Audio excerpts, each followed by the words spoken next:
بسم اللہ الرحمن الرحیم۔ محترم ناظرین کرام،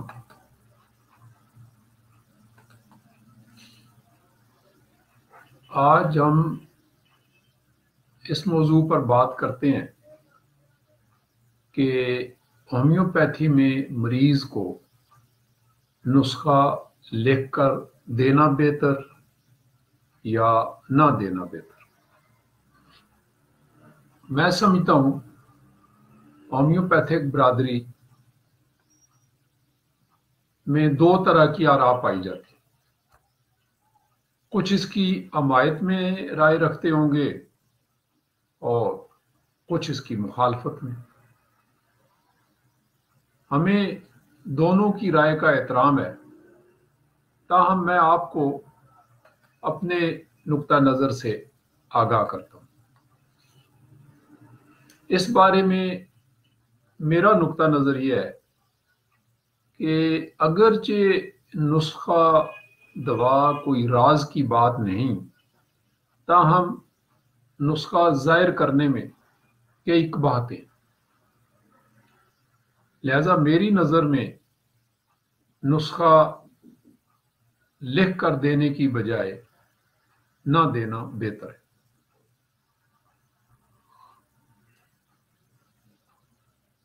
اس پر ہم تفصیل سے بات کریں۔ ابھی حال ہی میں پی ایچ سی کی طرف سے بھی یہ انسٹرکشنز ہیں کہ مریض کو نسخہ لکھ کر دینا چاہیے۔ اور سب سے پہلے تو میں یہ عرض کروں کہ ہومیوپیتھی کو ایلوپیتھی کی طرز پر نہیں چلایا جا سکتا۔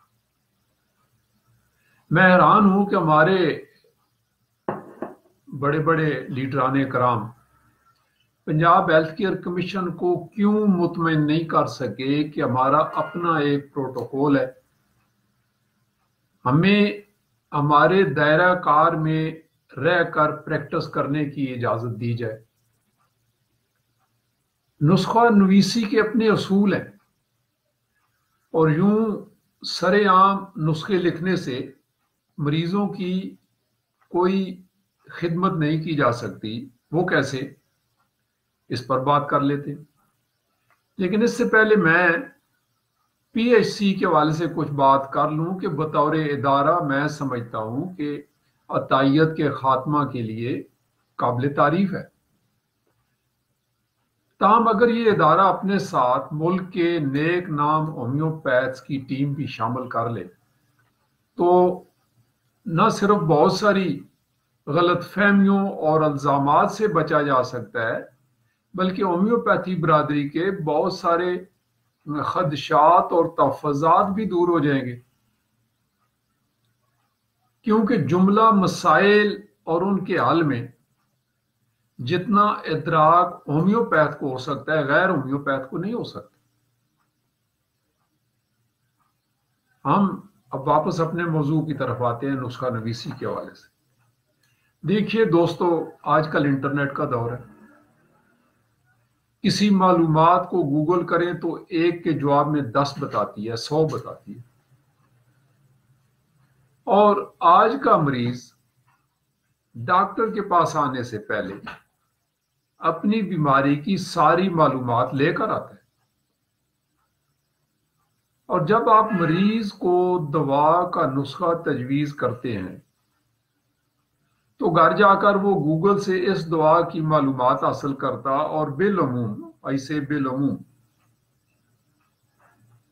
دیکھ کر حیران رہ جاتا ہے کہ اس دوا میں تو فلاں فلاں علامات ہیں جو میرے میں نہیں، اور فلاں دوا تو فرض کریں معدہ کے السر میں استعمال ہوتی ہے، میری تو ناک بند رہتی ہے، کیا مجھے غلط دوا تو نہیں دے دی گئی؟ یہ مریض سوچتا ہے۔ تو میں کئی مثالیں آپ کو دے کر واضح کرنے کی کوشش کروں، 9 مثالیں میں آپ کی خدمت میں پیش کروں گا۔ دوسری مثال لیں، دونوں میاں بیوی دوا لینے آتے ہیں، خاوند کو پیٹ میں افارہ ہے، بیوی کو 5 ماہ کا حمل ہے۔ آپ فرض کریں دونوں کو پلسٹیلا دے کر حیران کر دیتے ہیں کہ بیک وقت دونوں کی ایک دوا کیسے ہو سکتی ہے.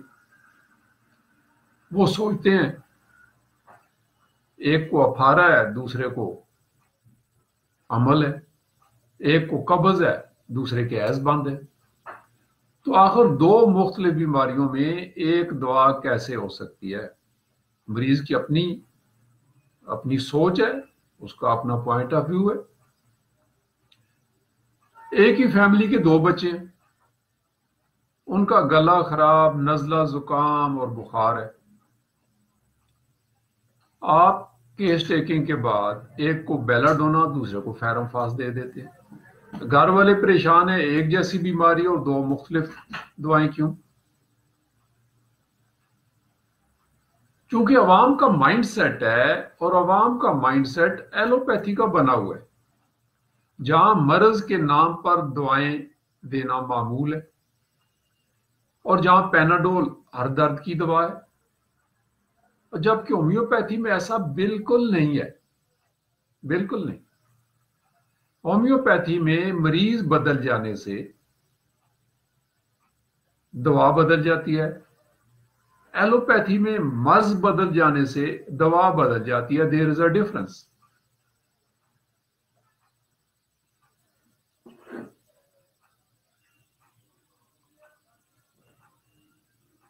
اب ہم تیسری مثال کی طرف آتے ہیں. ہماری بعض دعائیں تیز اور مہلک ترین زہروں سے بنائی گئی ہیں. اگرچہ پوٹینسی کی حالت میں ان میں زہر نام کا ایک مالیکیول بھی نہیں ہوتا، تاہم جب مریض نسخے میں موجود دوا کا نام پڑھتا ہے تو سہم سا جاتا ہے کہ مجھے ایسا زہر کیوں دیا جا رہا ہے. ہمارے دوست اعجاز علی سے تو یہ بڑے ماشاءاللہ معروف ڈاکٹر ہیں، ہومیوپیتھ ہیں، تو ان سے تو ایک خاتون ناراض ہو کر چلی گئی کہ میں نے یہ دعا نہیں لینی. آخر آپ کس کس کو قائل کرتے پھریں گے، کس کس کو اپنا فلسفہ سمجھاتے پھریں گے؟ کیونکہ مریض آپ سے علاج کرانے آتا ہے، آپ کا فلسفہ سننے نہیں آتا. میں سمجھتا ہوں کہ ہومیوپیتھس کو نسخہ دوا ظاہر کرنے کا پابند بنا کر اس کی پریکٹس کی راہ میں روڑے اٹکائے گئے. اس بارے میں کیا کہتے ہیں ہمارے لیڈران اور علمان ہومیوپیتھی؟ آپ ذرا پوچھیں ان سے. چوتھی مثال، اگر آپ کی دعا سے کوئی ایک مریض ٹھیک ہوتا ہے اور اسے اس نسخے کا علم ہے جس سے وہ ٹھیک ہوا،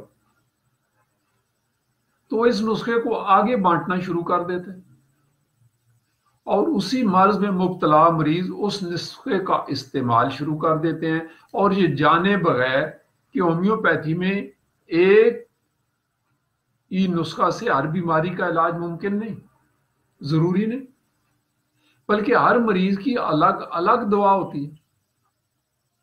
اور یوں ڈاکٹر کے لکھے نسخے کے بغیر عوام کی صحت کو نفع کی بجائے نقصان کا اندیشہ ہے.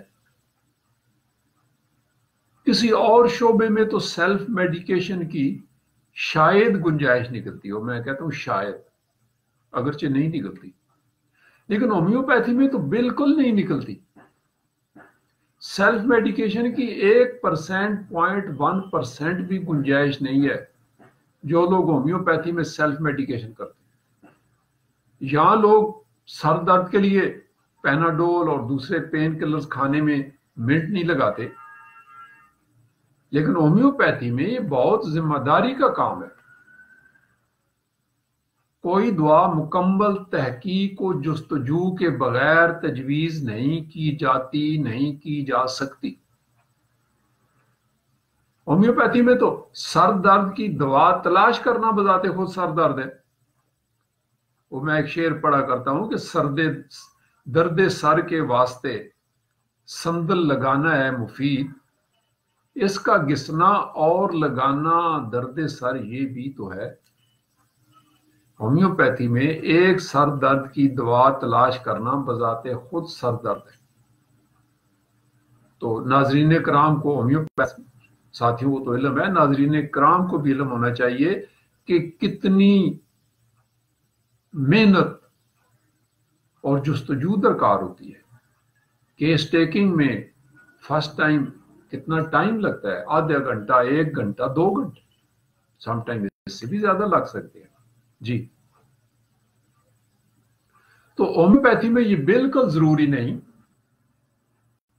کہ ایک بار مریض کے گھٹنوں کا درد ایک دوا سے ٹھیک ہوا تو اگلی بار بھی اسی دوا سے ٹھیک ہوگا، کوئی ضروری نہیں۔ یا گھر میں ایک فرد کے بال گرنے بند ہوئے ایک دعا سے تو دوسری بہن بھائی کے بھی اسی دعا سے ٹھیک ہو جائیں گے، کوئی ضروری نہیں۔ تو اس طرح مریض جو نسخہ دعا سارے محلے اور شہر میں بانٹنا شروع کر دیتا ہے اور وہ نہیں جانتا کہ وہ ان لوگوں کا نادان دوست ہے۔ ہومیوپیتھک فلسفی کی روح سے دعا کا بے محل اور غیر منصفانہ استعمال مریض کی صحت کے لیے مشکلات پیدا کر سکتا ہے، اگرچہ اس میں کوئی شک نہیں کہ ہومیوپیتھک دعائیں بہت محفوظ ہیں۔ 5ویں مثال، فرض کریں ایک مریض کسی دوسرے مریض کا نسخہ اٹھا کر وہی دعا اپنے علاج کی خاطر مارکیٹ سے جا کر خریدتا ہے، اور عین ممکن ہے کہ وہ مطلوبہ پوٹینسی نہ اسے معلوم ہو یا دکان پر موجود ہی نہ ہو۔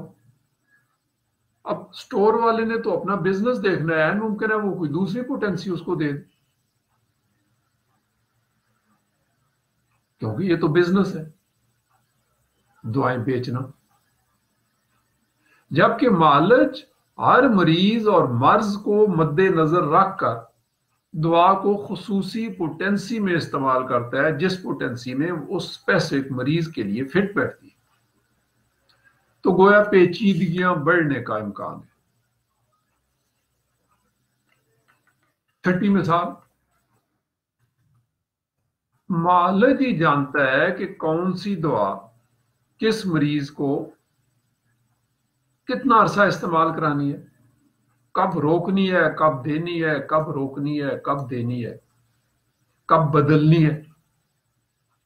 تو جب مریض اپنا علاج خود ہی شروع کر دیتے ہیں تو انہیں کچھ خبر نہیں ہوتی، اور یوں وہ دوا کے استعمال کو غیر ضروری طول دے کر اپنی صحت کے لیے پریشانیاں پیدا کر سکتے ہیں۔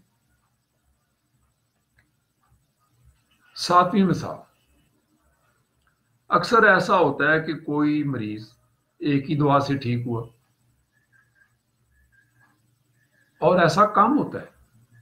کرونک امراض میں ایک مریض کے لیے ایک سے زیادہ نصف درجن دعائیں بھی استعمال کرنی پڑ جاتی ہیں، وقتاً فوقتاً جب ضرورت پڑتی ہے دعا بدلی جاتی ہے، یا دعا نہیں بدلی جاتی تو اس کی پوٹینسی بدلی جاتی ہے، اور دعاؤں کو ایک خاص ترتیب سے استعمال کیا جاتا ہے۔ لیکن جب مریض دوسروں سے لیے ادار نسخوں پر اپنا علاج خود کرنا شروع کر دیتے ہیں تو انہیں اس ترتیب کا سلیقہ ہے نہ علم، اور نہ ہی ان میں اتنی قابلیت ہے کہ وہ معالج کا بدل بن سکیں۔ وہ کہتے ہیں جس کا کام اسی کو ساجے، لہذا صحت کے لیے رزق۔ یہ 7 مثالیں میں نے آپ کے سامنے بھیجی۔ 8ویں مثال پر آ جائیں۔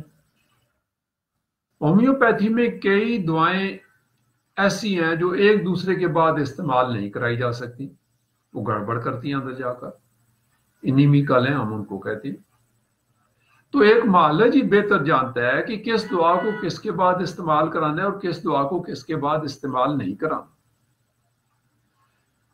لہذا عین ممکن ہے کہ جب مریض اپنی مرض سے سٹور سے دکان سے خرید کر استعمال کرے گا تو کچھ کا کچھ ہو سکتا ہے، اس کو کیا خبر کہ اس کے مریض نے کس دعا کو کس سے پہلے اور کس کے بعد استعمال، یہ تو مریض کو بھی زیادہ علم نہیں۔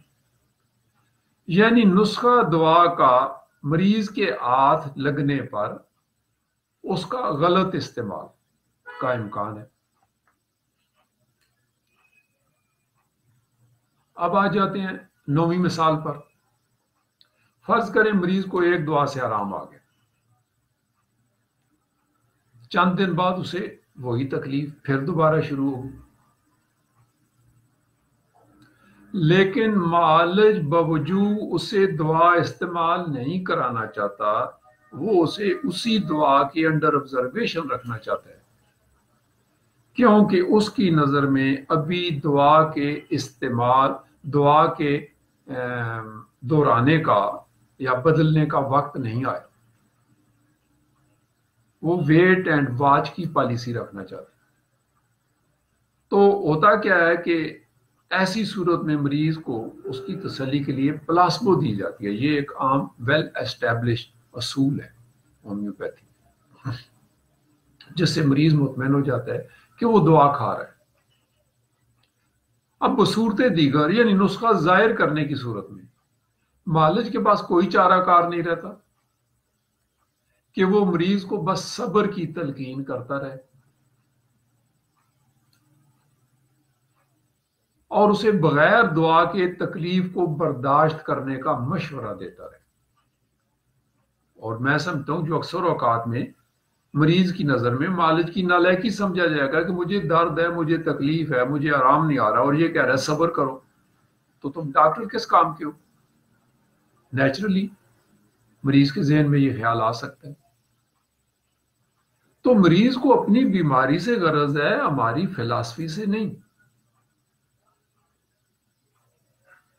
مریض کو یہ باور کرانا کہ ہم ایک پڑیا دے کر، ایک گولی دے کر، چند قطرے دے کر بسا اوقات گھنٹوں، دنوں، مہینوں، ہفتوں، مہینوں بھی انتظار کر سکتے ہیں، مریض کو یہ باور کرانا ناممکن ہے۔ شاید آپ چند ایک کو سمجھا سکیں، لیکن عوام الناس کو سمجھانا اور ان کا تعاون حاصل کرنا جوئے شیر لانے کے برابر۔ اور یوں عوام میں ہومیوپیتھی کا سے غلط پیغام پہنچنے کا اندیشہ ہے، اور اس میں ہماری پریکٹس کا نقصان ہے، اور جس میں ہمارا کوئی قصور بھی نہیں ہے۔ اور میں سمجھتا ہوں ایسا کرنا ہمارے بنیادی حقوق کے سلب کرنے کے مترادف ہے۔ کیا اس کے خلاف کوئی آواز اٹھائے گا؟